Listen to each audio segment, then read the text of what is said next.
Madilim. Ba. Galing nyo ah. Tapos yung isa yung dito. Ito yan ay ito guys, at saka yung yan, magkapatid yan sila, dalawa. Yan. Magulo. Madilim dito sa loob ng kubo. Kahit open air siya, madilim. Bilis naman to, ano to? Bilis naman naubos.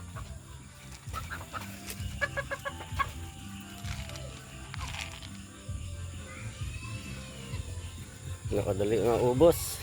Naubos agad. Ito din, ubos din.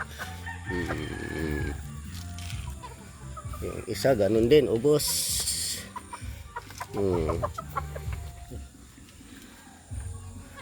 Itong yung manok guys, ano naman to guys? Crossbreed. Ito, crossbreed to. May halong Texas, may halong Tagalog. Ito, crossbreed na ito eh. Kasi palakihin ko to kasi para pag may kusunadang bumili, ibibenta ko. Kaso lang hindi pa pwede ito ibenta, maliit pa, ay yung bata pa. Yung mag-edad ng mga isang taon, yan pwede ko na ibenta ng 1.5 ang isa. 1.5 ang isa. Maliit pa. Mamaya pa inumin na yung tubig. Ito kung mga manok ng mga native. Ito na guys, may lahi naman ito guys. Kaso lang halo lang to siya. Kuruk kuruk kuruk. Ang pinaka native talaga ito. Ito. Native talaga yan. Ito naman may halo na to siya guys. May halong Texas to. Halo na to siya. Uri ito yung pure native. Ito yung inakay niya yung tatlo. Dati 8 yung inakay niya, ngayon 3 lang natira. Puro dumalaga lang naiwan.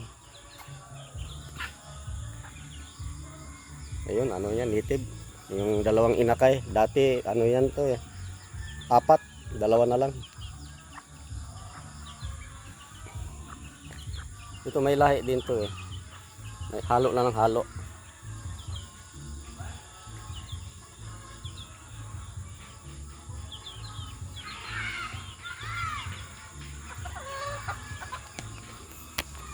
Araw ng linggo ngayon guys ha. Araw ng linggo. Pizza 12, buwan ng October.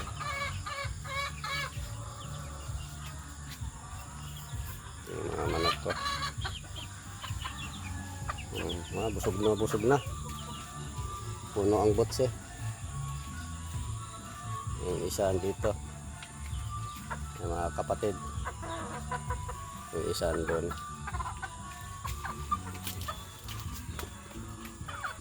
Pag agawan ka pa, tabingi lang yung buntot guys. Gumaganon siya, iwan ko bakit gano'n. Mula sa pool pa yon, yung siya mula nung sisiw pa yon, gano'n na talaga yan. Yung ito hindi. Yung isang kapatid nila doon sa loob, magkatulad nito, tabingi ang buntot. Dalawa lang hindi tabingi ang buntot. Yung isa nitong kapatid dito guys, na putik-puntik guys, nawala na. Ninakaw. Buti nga tinali namin yung mga manok guys, kasi pag hindi namin tinali yung mga kandang namin, uubos niya na nakawin kasi maraming magnanakaw dito banda. Ano nila eh, yung hinuhuli nila yung manok na hindi sa kanila. Kasi meron sila pang ano eh, yung panghuli, yung may ano sila, tawag dito, trap sila sa manok para lang sila makalibre ng pangulam. Ang pala ng mga muka, mga tao dito.